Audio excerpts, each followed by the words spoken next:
네, 시작하겠습니다. 114페이지 유형입니다.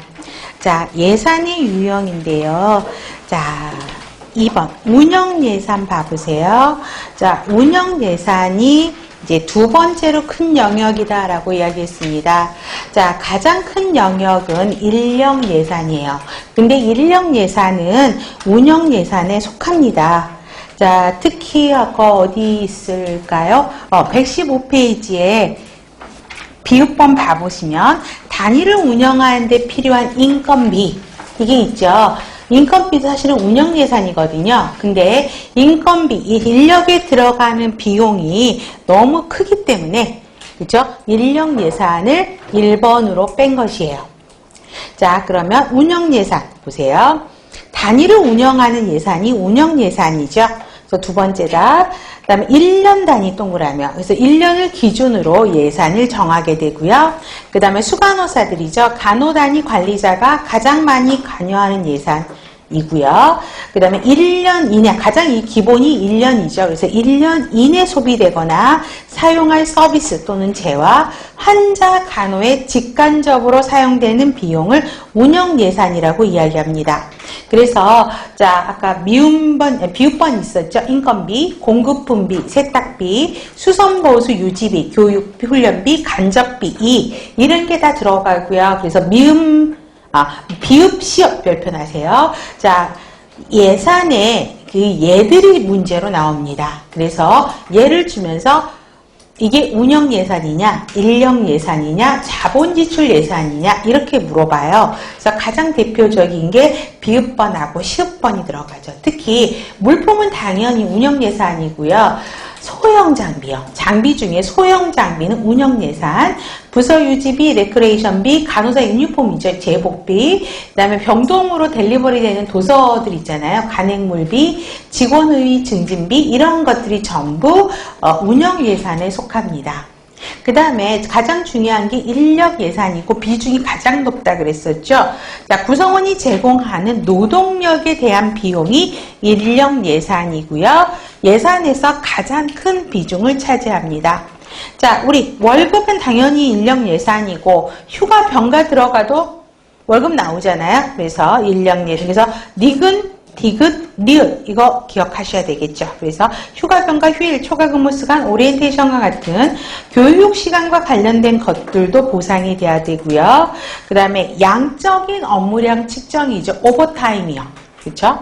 그 다음에 정규적 인력, 예상되는 인력, 응급상황의 대치, 인력 증대에 소용되는 비용들, 인력 예산이죠. 자, 특히 인력 예산 수립 시 고려해야 될 사항이 기출에서도 제법 나왔었죠. 자, 인력 예산을 잡을 때 뭘 고려해야 되냐고요. 간호 업무 분담 체계예요. 그러면 자, 인력이 조금 없을 때 되는 데가 좀 어떤 거죠? 기능적이고 기능적 분담 방법에 비해서 팀 간호가 훨씬 사람이 많이 필요하죠.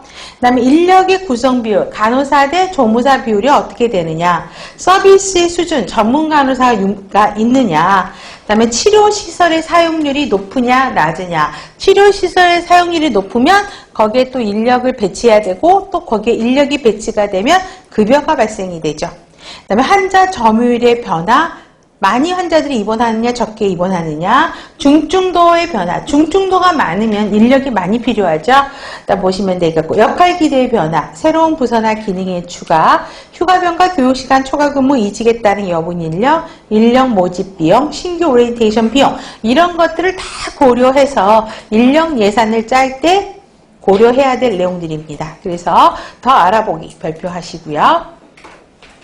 다음에 세 번째, 자본 지출 예산도 시험 문제 많이 나옵니다. 자, 자본에 들어가는 예산이에요. 특히 핵심 단어는 기억에서 어떤 단어일까요? 1년 이상이요. 1년 이상에 걸쳐서 장기적으로 실현될 가능성이 있는 투자 결정에 대한 예산이 자본 지출 예산이죠. 그래서 니은하고 디귿, 그 다음에 리을, 니은, 디귿, 리을 기억하셔야 됩니다. 중요 물품 구입, 그쵸? 소형 장비 같은 경우, 소형 물품 운영 예산이죠. 근데 중요한 물품들, 프로젝트에 대한 비용, 일정 기간 동안 반복적으로 재사용되는 장비, 중요비품, 건축세 신에 지출되는 예산. 여기서 땅, 건물, 비싸고 긴 수명을 가진 중요시설물, 그 다음에 장기냐 단기냐는 중요한 건 아니에요. 이걸 외울 필요는 없고 1년 초과 품목, CT스캔, 병원 시설의 보수, 장비 구입, 그 다음 호출램프 시스템, 병원 침대 투약 카트, 신제품 개발, 사업 확장 예산, 광고비, 시장조사비, 연구개발비, 그 다음에 병원 확장, 고가의 의료장비 구입, 연구소 설립, 이런 단어들이 들어가면서 자본 지출 예산을 물어봅니다. 그래서 그 예들을 기억하시면 좋겠고요. 현금 예산은 거의 나오지 않습니다. 구별을 하셔야 됩니다. 다음에 진료비 지불 제도입니다. 이거는 여러분들이 많이 공부를 하셨을 거예요. 자, 개념은 그냥 흐름으로 보셔도 됩니다.